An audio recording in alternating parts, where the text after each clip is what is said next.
ముందుగా తెలంగాణ రాష్ట్రం కావాలని ఉద్యమించిన మొట్టమొదటి నాయకుడు, తెలంగాణ ముద్దుబిడ్డ, 2 సార్లు ముఖ్యమంత్రిగా, కేంద్ర మంత్రిగా, గవర్నర్గా దేశానికి సేవలు అందించిన మర్రి చెన్నారెడ్డి గారి వర్ధంతి సందర్భంగా వారికి నివాళులు అర్పిస్తూ, వారి పుణ్యమానే తెలంగాణ ఉద్యమం ఆ రోజు ప్రారంభం కావడం, తొలిదశ ఉద్యమం, ఆ తర్వాత మలిదశ ఉద్యమంలో తెలంగాణ సాధనకు ముఖ్య కారకుడు మర్రి చెన్నారెడ్డి గారు.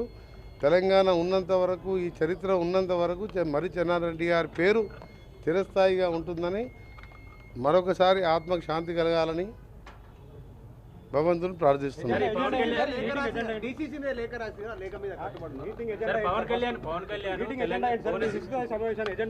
మీటింగ్ ఒకదాని గురించే ఆన్సర్ చెప్తా, దేనికి ఆన్సర్ చెప్పా. మీరు ఎన్ని అడిగినా కానీ మీ మైకులు మీరు కొట్టుకోవాల్సింది తప్ప నేను ఏం చెప్పాను. వచ్చింది మీటింగ్ కోసం, నేను వచ్చింది మీటింగ్ కోసం కదా. ఫస్ట్ మీటింగ్ 2 నిమిషాలు చెప్పండి. ఈరోజు మా ఇన్ఛార్జ్ ఏఐసి జనరల్ సెక్రటరీ, ముఖ్య అతిథిగా మా చీఫ్ మినిస్టర్ గారు గౌరవ రేవంత్ రెడ్డి గారు, పిసిసి ప్రెసిడెంట్ మహేష్ కుమార్ గౌడ్ గారు, అలాగే మంత్రులు, డిసిసి ప్రెసిడెంట్ కొత్తగా అయిన వారు, ముఖ్య నాయకులతో విస్తృత సమావేశం.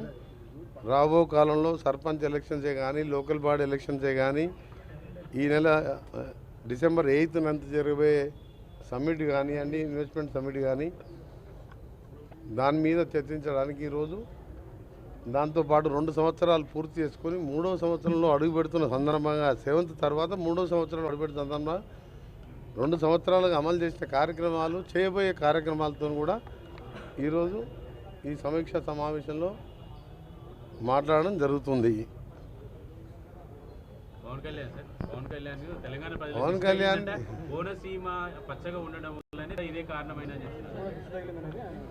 రాష్ట్ర విభజన ఉద్యమం జరిగినప్పుడు కానీ, రాష్ట్ర రాజకీయాల్లో ఆయన లేడు కాబట్టి, రాజకీయాలు ఎక్కువ తెలియదు కాబట్టి, బహుశా రాజకీయాలు తెలియక మాట్లాడి ఉండొచ్చు. కోనసీమ గురించి తెలంగాణ ఉద్యమం జరగలేదు, తెలంగాణ రాలేదు. హైదరాబాదులో వచ్చిన ఇన్కమ్ కానీ, ఆంధ్రప్రదేశ్ ఏర్పడ్డ తర్వాత ఎప్పుడు కూడా మెజార్టీపై మైనార్టీ అంటారు చూసిన, ఆ విధంగా 175 మంది శాసనసభ్యులు వాళ్ళు, మిగిలిన 119 మేము. సో తెలంగాణ వాడు ఎప్పుడు ముఖ్యమంత్రి అయినా 2 ఏళ్ళు కూడా ఉండనీయలేదు. ఆ విధంగా హైదరాబాదులో వచ్చిన ఇన్కమ్ కానివ్వండి, తెలంగాణ ప్రాంతానికి రావాల్సిన నిధులు, నీళ్లు, నియామకాలు అన్యాయం జరిగిందని చెప్పి ఉద్యమాలు జరిగి, ఆ రోజు 369 మంది ప్రాణాలు పోయి, మలిదశ ఉద్యమంలో 11 మంది చనిపోతే సోనియా గాంధీ చూడలేక, తెలంగాణ నిజమైన డిమాండ్ ఇది, తెలంగాణని ఆంధ్ర పాలకులు ఎటు కూడా మెజార్టీ ఎమ్మెల్యేలు ఉన్నదని చెప్పి అన్యాయం చేస్తున్న అన్ని రంగాల్లో. ఉదాహరణకి ఒకటే చెప్తాం మీకు, నేను ఒక తెలంగాణ ఉద్యమకారునిగా, తెలంగాణ కోసం మంత్రి పదవి వదిలిపెట్టిన వ్యక్తిగా, నేను చిన్నప్పటికే ఎన్ఎస్వై యూత్ కాంగ్రెస్లో ఉన్నా, రాజశేఖర రెడ్డి అడ్డం పడ్డప్పుడు కూడా నేను ఎదురించిన కిరణ్ కుమార్ రెడ్డి గారు తెలంగాణ అడ్డం పడిన కూడా నేను తెలంగాణ కావాల్సిందని చెప్పిన వ్యక్తిని. ఆ రోజు మీరు చూసిండ్రు, ఒక హైదరాబాద్ తప్ప, హైదరాబాద్ అంటే ఇక్కడ అన్ని రాష్ట్రాల వాళ్ళు కాస్మోపాలిటన్ టౌను, ఆంధ్రపాటు అన్ని దేశంలో అన్ని పాటలు.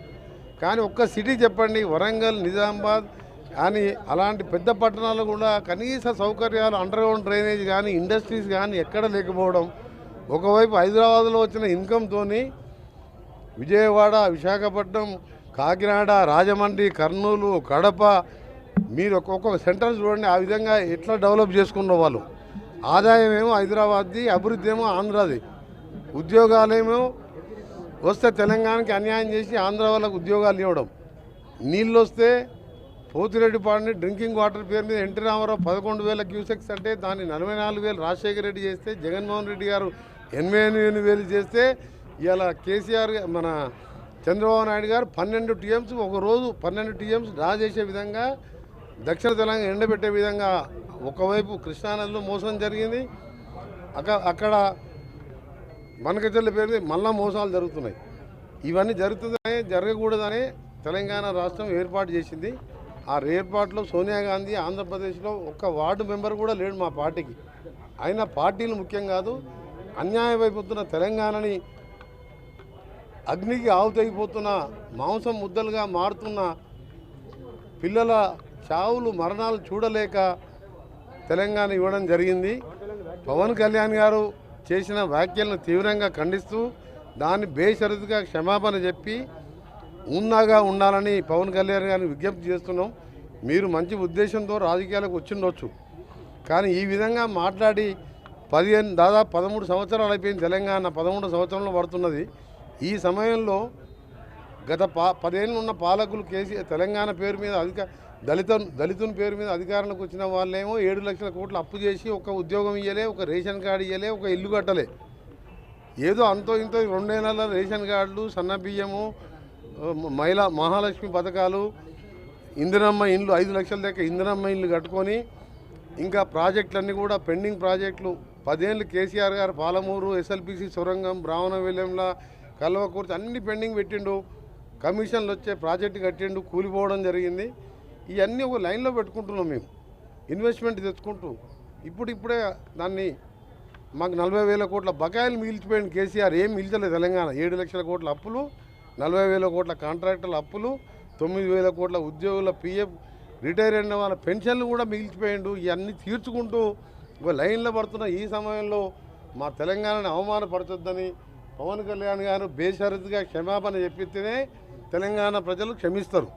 నైజాంలోనే చిరంజీవి ఫ్యామిలీ సినిమాలు ఎక్కువగా వాడుతుంటాయి. వాళ్ళే ఇప్పుడు దానికి క్షమాపణ చెప్పకపోతే ఎవ్వరు కూడా చిరంజీవి గారికి సంబంధం లేదు. Chiranjeevi is a super man. ఆయన ఎప్పుడు కూడా వివాదాలకు దూరంగా ఉంటారు.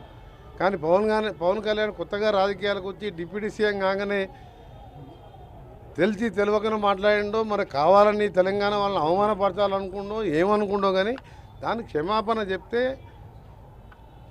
కనీసం ఆయన సినిమా 1-2 రోజులన్నా ఆడుతుంది. చెప్పకపోతే ఎక్కడ కూడా తెలంగాణ థియేటర్లలో సినిమాలు రిలీజ్ కావు. సినిమాటోగ్రఫీ మినిస్టర్గా నేను చెప్తున్నా ఈ మాట. ఎందుకంటే అంత బాధలో ఉన్నారు ఆయన స్టేట్మెంట్ విన్నంగా. మరి మాకు 60 ఏళ్ళు ఎట్లా మేము భరించినాం? ఎంత ఇప్పుడు వాళ్ళ దిష్టి కాదు, వాళ్ళు చేసిన ద్రోహంతో తెలంగాణ వాళ్ళు ఎంత అన్యాయం అయిపోయినాం. 60 ఏళ్ళు ఫ్లోరైడ్ నీళ్ళు తాగినాం మేము.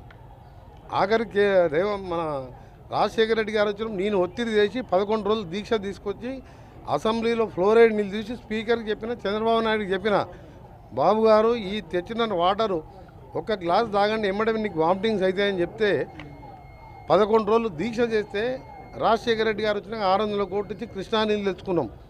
ఇప్పుడిప్పుడే బాగుపడుతుంది తెలంగాణని.